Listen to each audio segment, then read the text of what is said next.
All right, so for this one here, we're going to just go through the notes here. There are certain decimals which can also be thought of as nice numbers. Okay, so just like we talked about with the square roots, okay, there are certain decimals which are nice numbers. These are ones that come up, they're a square root that has a rational number as an answer. Okay, so a rational number, so those are something that has an ending or repeating decimal as the answer. Okay. Now those same ending or repeating decimals can be also thought of as kind of when we square them, and we can come up with that nice nice decimal answer. These nice numbers resemble the perfect squares, except that there's decimals included, and so we're just dealing with those when we come up with our answer.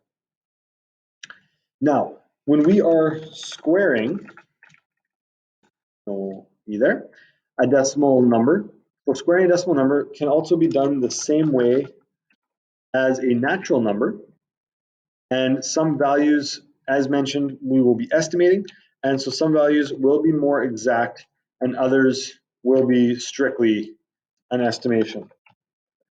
And remember, an estimation is an educated guess. It's guessing, well, again, I don't like guessing, it's predicting the answer based on prior knowledge. Okay, so it's a really, really good guess. It's not just saying, it's not just doing something random. It's coming up with a really, really good guess. So let's take a look at how we might be able to estimate some values. Now, just want to go through something really quickly here. Let's remember that if we're doing the square root of a number, okay, so let's say the square root of 0.49, we'll do 0.049 or 0.49. Our answer to this one is going to be 0.7. Remember that our answer is going to have half the number of decimal places, okay, and it's going to be the square root of 49. In the same way, if we were to do something like 0.5 squared, okay, that answer is going to have twice as many decimal places, and we just do 5 squared. So we take the 5 squared is 25, but it has 2 decimal places, so we make it 0.25.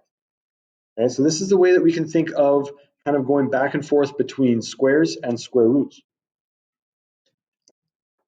Now, and I mentioned this earlier, sometimes we're going to have really easy squares to do, something like 0.1. 0.1 is, I would consider to be an easy one, 0.1 squared. Okay, we know what 1 squared is, okay, and so we don't actually even have to estimate this. We can just do 1 squared, okay, and 1 squared is 1. And because there's 1 decimal place in the question, we're going to have 2 decimal places in the answer. Remember, double it up. Okay, so 1 decimal place gives us 2, 2 decimal places gives us 4, 3 decimal places gives us 6, and so on and so forth.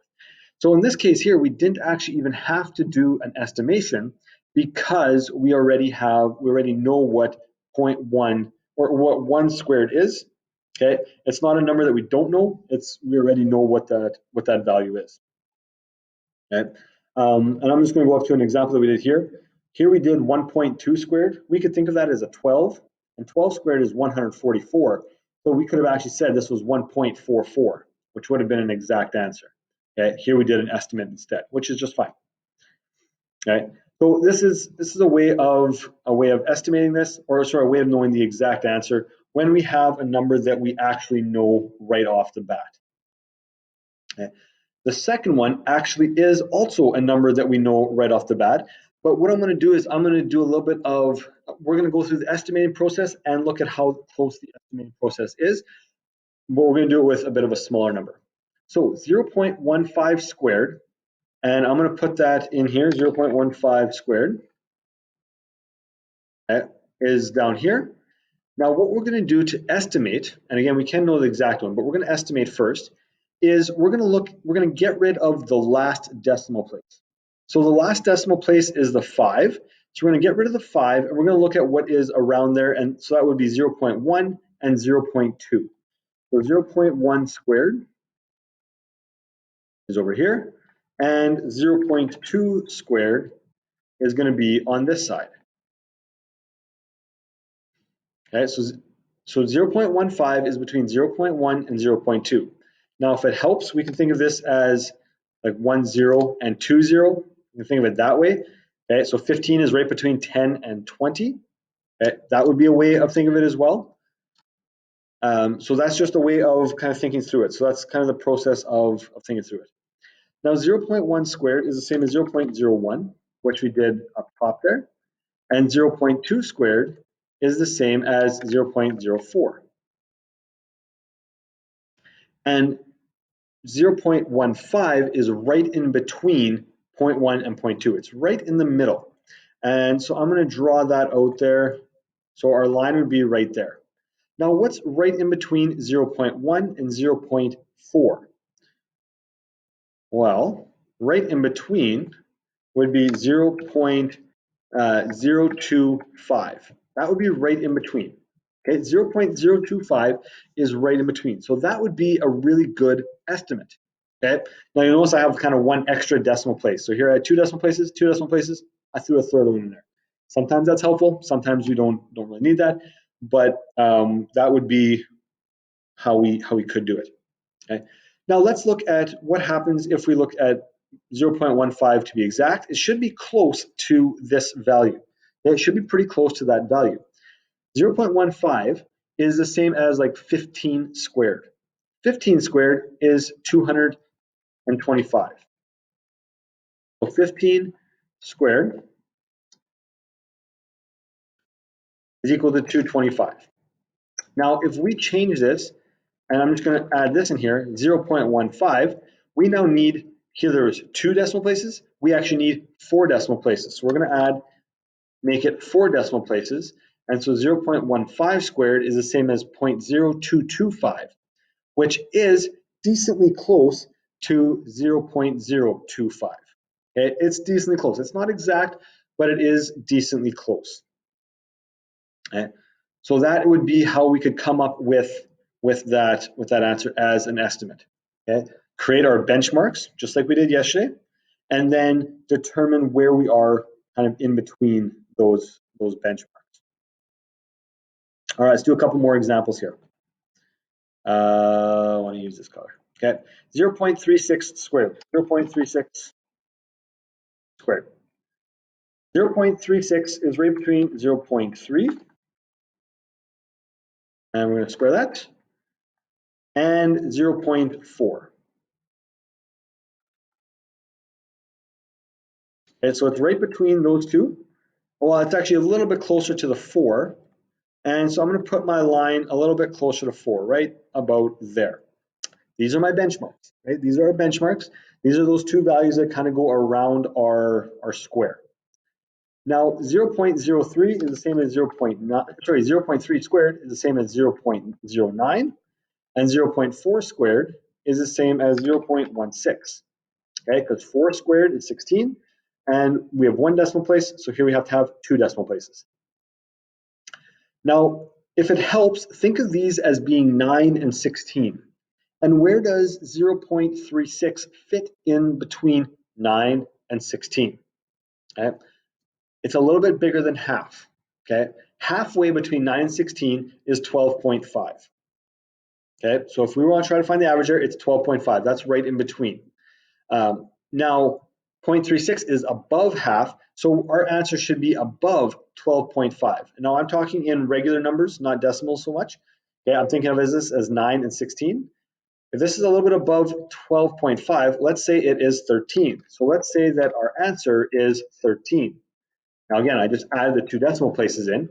So 0.9 and 0.16, right in between there, or just a little bit above in between, is 0.13.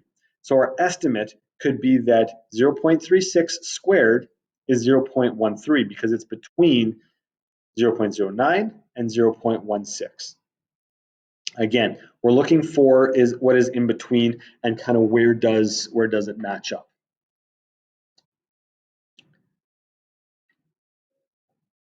Now, the next one is a little bit trickier because we have an extra decimal place. You'll notice that I've put in 3 decimal places instead of 2.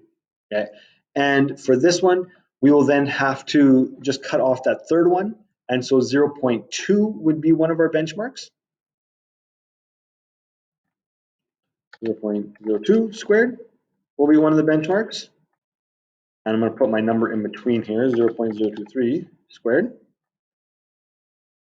And then 0.03 will be one of the benchmarks as well. So now instead of having just 1 decimal place, we have 2 decimal places. This is another way of doing this. Okay, this one's going to be somewhere about there. Kind of again in between, but it's going to be a little bit closer to 0.02 than it would be 0.03. Now our answers to this, 0.02 squared is 0. Now again, 2 decimal places, so our answer should have 4. So we need to put 4 decimal places in there. So it's 0.0004, and 0.03 becomes 0.0009. Don't need the 6 there. Okay, because it also will have now 4 decimal places. 2 decimal places becomes 4. 3 squared is 9. 2 squared is 4. We have 4 decimal places because our original ones have 2. Now, where does this fit in between? Well, it's a little bit closer to the 2 than the 3. So it's going to be on this side of half, roughly. So it'll be closer to 4 than it will be 9. I'm going to put in an estimate of 0.0005, and I think it's actually a little bit above there because I think 5 is too close to 4, so I'm going to add another 5. Makes it a little bit above. We can think of this as 40 and 90, and we're at 40 or 55. A little bit above that 50, okay? And that would be roughly where my estimate would be based on the question that we have here. So based on this value we have, that's going to be my estimate. Again, estimate is based on kind of between our 2 benchmarks. Okay, so it should be between our 2 benchmarks. Now, if you were to guess something different, it would probably be good as well because again, we're estimating based on our benchmarks. As long as we're between the benchmarks and probably a little bit closer to the bottom one, because our original one was a bit closer to the bottom one as well. All right, last one, 0.45 squared. 0.45 squared is going to be 0.4 squared. I'm just going to quickly change this one back. Okay, 0.4 squared and 0.5 squared. Okay, again, we're getting rid of that last decimal place. Okay, you can think of it as 40 and 50 if you want to as well, but we don't need to add in that last 0. And so this one's going to be right in between. So 45 is right between 40 and 50. We can think of it that way. We've just gotten rid of that last 0. So it's instead of 40, it's 0.4, and instead of 50, it's just 5, right? 0.5, and this is then the 45. It's going to be right in between. That's going to be our guess because, well, 5 is the middle. Okay, 5 is definitely our middle. So 0.4 squared is 0.16. 0.5 squared is 0.25. There's our benchmarks, 16 and 25. What is right halfway between there? Well, right halfway between there is 20.5. It's right between 16 and 25 is 20.5. It's right in the middle, okay? And that's, again, it'll always be a 0.5 something, but it's right in the middle. So we can think of it as there is 9 between 16 and 25. Half of 9 is 4.5. So if we add 4.5 to 16, it's 20.5, or we can subtract from 25. Now, we could say that our answer is now 20.5 will just become 2005 or 205, 205. And that would be maybe our good estimate. Okay, so our estimate is it's probably like right in between, and that would be somewhere around here. So between 16 and 25, the middle is 20.5, and we can give that as our answer. Again, remember that estimating is all about coming up with a good guess, even though I don't like the word guess. Okay, estimating is a good guess. It is using our prior knowledge to come up with our answer. Now your assignment, questions 4 to 7. Number 4 is all about using the decimals as such. Okay, so we just do one question on that. And 5, 6, and 7 are contextual or word problems, which deal with that as well.